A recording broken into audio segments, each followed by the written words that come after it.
I want to make it abundantly clear. I am a person that fails too. I've achieved a lot of success in my life, and it's because of a lot of failures, because I try. I try things that are hard. I do things that are out of the ordinary, and I am not a perfect person. Anybody can relate to me out there? Well, the big ticket item is life ain't about the failures. It's how you respond to the failures. That's the big ticket item. And today I'm going to talk about ways you can respond to failure to get you right back on the road to success. But before we get into the antidote, do me my favorite thing. Hit the subscribe button. Make sure you bang the notification bell with your Thor hammer so you can always get notified when I drop a video.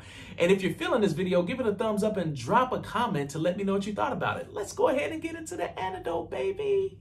Today's topic is going to be based off of inspiration because I want to inspire you guys. Inspiration is the process of being mentally stimulated to do or feel something, especially to do something creative.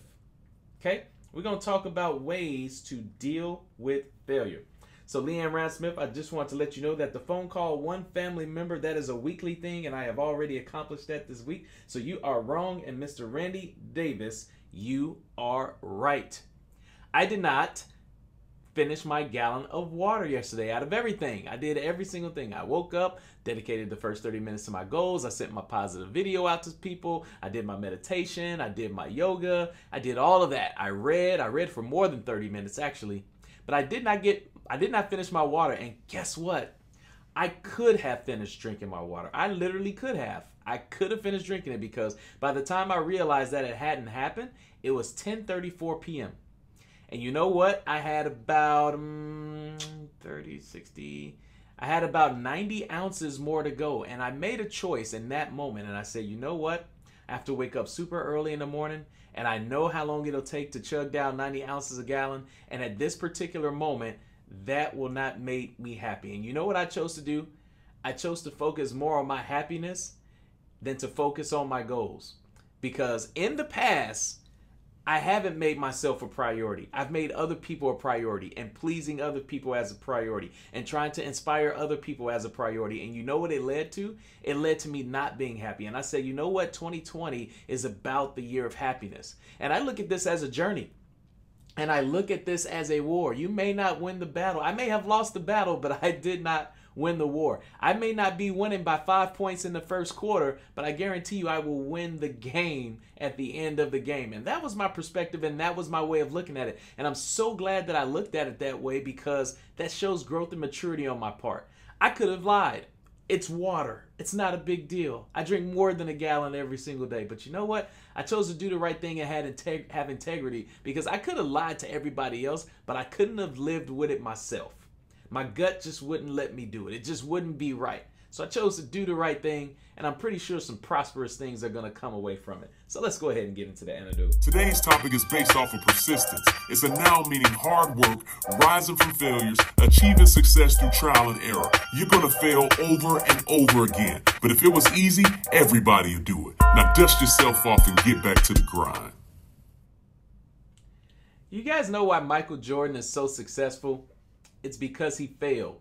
And he failed over and over and over and over again. See, I am a walking, talking, living, breathing antidote. And what I mean by that is I tell you guys that every single day how to deal with failure and give you some tips and stuff like that and let you know about some of the roadblocks. Now, I've accomplished a lot in my life. I've done a lot of great things. I'm super proud of where I am right now. But where I am right now, the skills that I have, the willpower that I have will not take me to where I need to go. So I need to continue to grow, and failure and learning from those mistakes and errors and situations is what's going to help me prosper and go more forward in life. So I'm going to give you some ways to show you that I'm a walking, talking, living, breathing, some things that I'm going to do to deal with the failures, to help you guys out, to show you live in person that I don't just talk about it, I actually live it. And the first way that I'm going to deal with failure is I'm going to pivot. I am going to pivot. That means I am going. Let's make sure we understand what that pivot is. Let's take basketball for an example because I love me some basketball. See, when you're playing basketball, there's this rule that if somebody passes you the ball, in order for you to progress forward, you need to start dribbling that ball first. You can't just start walking with the ball in your hand. You gotta actually dribble the ball before you start moving. So a way that some NBA players can prevent or throw off their opponent is by pivoting while standing still, meaning one foot is still and they kind of modify the other one to try to position themselves and go to a different direction than what was intended. See, when you make a mistake, pivoting is one of the best things you can do, meaning go in a different direction. Sometimes I like to equate like obstacles and challenges and failures with a big old mountaintop. Just imagine standing in front of a huge mountain right now. Let's just say this mountain is hundreds of feet tall and it's just this big obstacle, right? And that obstacle, I want you to equate that to failure. You know what happens sometimes when people reach failure and they're standing in front of that obstacle? They just sit there and look at it. They admire it. They look up and they go, whoa. This is tough. This is crazy. I don't know how in the world I don't even think I got the right tools to, it's a long way to kind of go around it that way too. You just sit there and look at the obstacle. You just sit there and glance at the failure. You have to pivot. You have to figure out a way instinctively right there in that moment to go in a different direction. Don't just sit there and glance at it and ponder. Try to put in some work and some action behind it. You know what I did when I failed last night? I got right back to it this morning. And I said, you know what? I brushed it off and I said, let me go in a different direction. What did I learn from the situation that happened yesterday? I'm not going to go into the details that prevented me from accomplishing it. But the first thing I thought about when I woke up today is, how do I make sure that this situation does not happen again? I pivoted.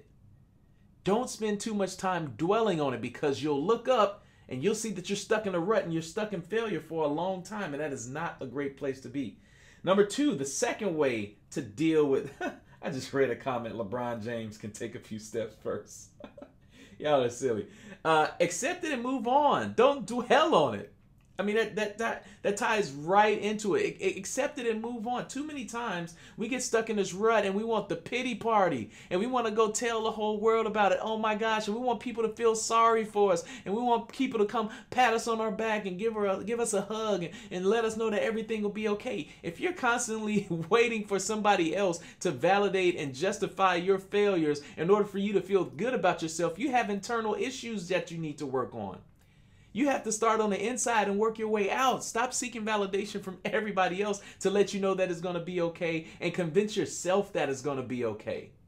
It all starts from within. And again, that's what 2020 is about for me. Starting from within and focusing on what makes me happy. Not waiting on somebody else's validation that everything is going to be okay. But just knowing deep in my heart that everything is going to be okay. Because if I get into this rut, this slippery slope, it stays that way. And you will find yourself looking up time after time after time again. Just feeling like you're stuck and there's no way to go and the obstacle's too big and the mountain is too high to climb and it's too far to go around it, and you don't have the tools to go through it because you're dwelling on it too much.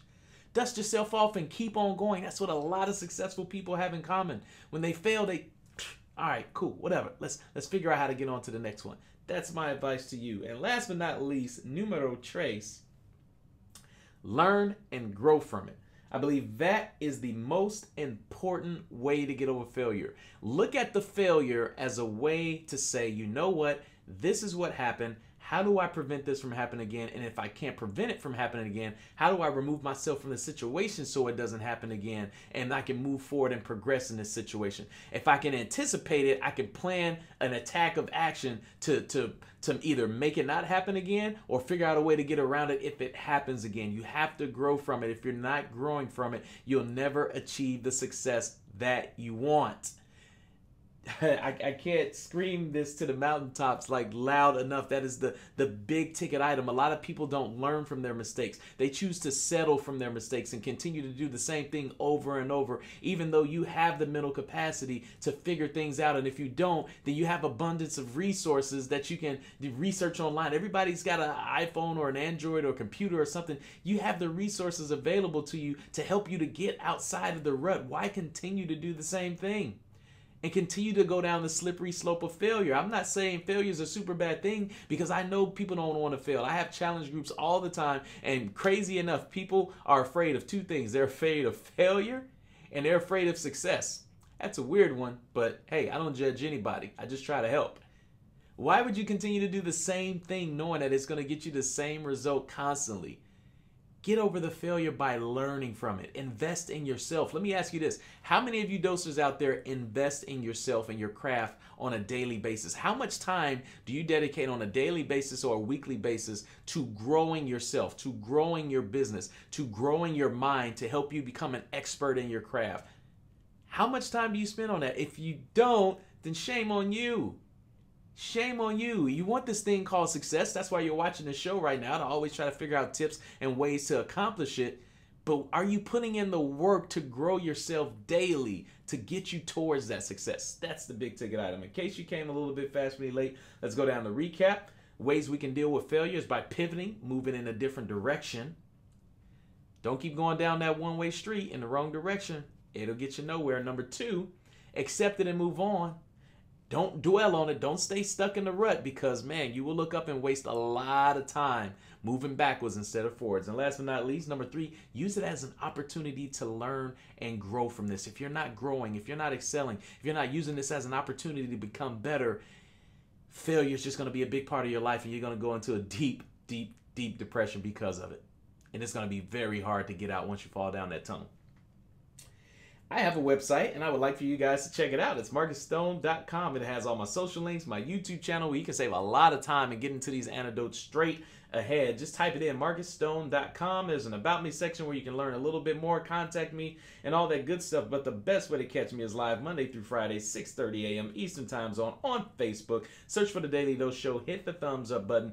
3 dots underneath it will have you change your following settings to standard and see first, so you can always get your antidote. But the surefire way to check me out is on YouTube. I would greatly appreciate it if you guys could search for me, Markiss Stone. You'll see The Daily Dose Show. Make sure you hit the subscribe button and bang that notification bell with your Thor hammer to always get notified when I drop a video, which is usually about 10 to 15 minutes after the show airs. I drop it in the comments section, and that's a way to save my replayer some time, and that's the best way to share it out. Go ahead and check out the outro. Hey, what's going on, guys? Thank you so much for tuning in to The Daily Dose. I hope you got your antidote today, your daily dose of positivity, inspiration, and motivation. Check me out every Monday through Friday, 6:30 a.m. Eastern Time Zone on Facebook Live. And don't forget to Hulk smash that share button. I'm a kid from the south side of Chicago that's here to make the world smile and change people's lives. I do what I do from the heart. I don't expect nothing in return, maybe just a few shares. But y'all have a great day.